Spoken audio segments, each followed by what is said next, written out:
Hi everyone, and welcome to the Gold Medal Nursing Channel. I'm your new friend. Because I've worked as a nurse in the hospital for a long time, I've seen all sorts of people and all kinds of illnesses. I've also realized that many people get physically sick because of mental or emotional problems.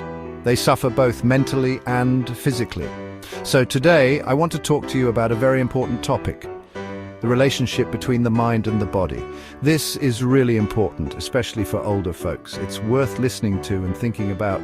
If you can understand and learn from this, it can help you avoid some difficult situations. First, we need to understand one thing. The mind is the master of the body. If this master doesn't know how to manage its own schedule and eating habits, things can get messy.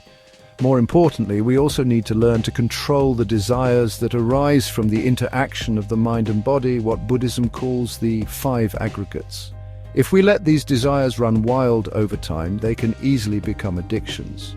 Once the body is led by these desires, all sorts of problems and troubles will start to appear, making our lives a mess. So, from the perspective of traditional Chinese culture, the sages have always taught us to manage our minds and bodies through ethical principles like the 3 cardinal guides and 5 constant virtues, and the 4 cardinal principles and 8 virtues. This self-cultivation is absolutely necessary, but before that, we need to figure out a basic question. Who's really in charge? Is it the mind or the body? This is what I said at the beginning. We must be clear about this. To make this easier to understand, I'll divide the human mind into 3 levels. The first is the lower person. This type of person is completely driven by physical desires. Their life revolves around satisfying these desires, such as the pursuit of money, power, and status.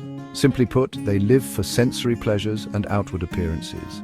Their actions and lifestyle completely revolve around these things. The second is the middle person. This type of person has more conscious control. They can restrain and moderate their physical desires and understand and follow ethical and moral rules. They live a disciplined life and have more self-control. The third is the higher person. This type of person can be said to have seen the true nature of their mind. They can see through their own true heart and know that self-consciousness is just a temporary phenomenon created by the body, not an eternal existence. They can live with ease and detachment, free from desires and unaffected by external circumstances. They understand the truth of life, the principle of emptiness, and can even transcend the cycle of life and death. But honestly, higher people are very rare, as scarce as hen's teeth. Most people fall into the lower or middle levels, so many people are often tormented by inner worries and entangled by physical ailments. Their minds and bodies are constantly bound by these problems, unable to break free. The root of all this is mistaking the guest for the host, not understanding who is truly in charge. This is the most fundamental problem. A person is like a tree. If the roots are not stable and strong, how can it grow tall and healthy? After figuring out who is the master, let's talk about how this master influences and controls the body. Last time we talked about the concept of Tai Chi and Yin Yang, saying that they are in a cycle, mutually generating and restraining each other. Physical illness can affect the mind, and the mind's desires can in turn affect the body. But in this cycle, there's usually an order. Often, the mind's desires first affect the body, and then after the body gets sick, it affects the mind. Let's talk about the psychological factors first. Everyone has 7 emotions and 6 desires. The 7 emotions are joy, anger, sorrow, fear, love, hate, and desire.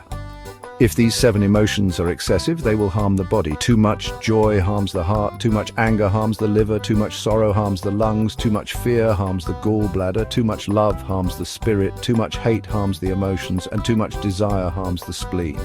This is the harm of the 7 emotions pulling at the heart, which can cause imbalance in the 5 elements of our internal organs: heart, liver, spleen, lungs, and kidneys, leading to disruptions in the flow of qi and blockages in the meridians. Then there are the 6 desires, which refer to the desires for sex, appearance, graceful posture, pleasant voice, smooth touch, and charming personality. Simply put, these are the 6 natural desires people have for the opposite sex, what modern people often call lust. These 7 emotions and 6 desires, along with the 5 poisons, greed, anger, ignorance, pride and doubt, combine to unknowingly and continuously consume our acquired essence, energy and spirit, as well as our innate vital energy. So the Diamond Sutra says, all conditioned phenomena are like a dream, an illusion, a bubble, a shadow, like dew or a flash of lightning. These classic words remind us that the master should know how to avoid being confused by the environment, phenomena, not to mistake the guest for the host, to be in the world but not of it, and not be led by external things. But most people can't do this. Because of our upbringing and habits, we take everything for granted, so the master unknowingly develops various addictions. For example, loving sugary drinks is a sugar addiction, smoking is a nicotine addiction, watching pornography is a porn addiction, physical touch is a sex addiction, drinking is an alcohol addiction, gambling is a gambling addiction, taking drugs is a drug addiction. These addictions are varied. Once addicted, if the mind and body are not satisfied for a while, they will feel uncomfortable. I want to specifically mention one that most people suffer from. Staying up late is also an addiction. It's impossible to go to bed early. You have to wait until the middle of the night to even think about going to bed. This is because of being in the world and unable to detach from it, the result of long-term repetition of these addictive behaviors. Our ancestors also summarized 10 ways to harm your life. There's also known as the 10 external harms.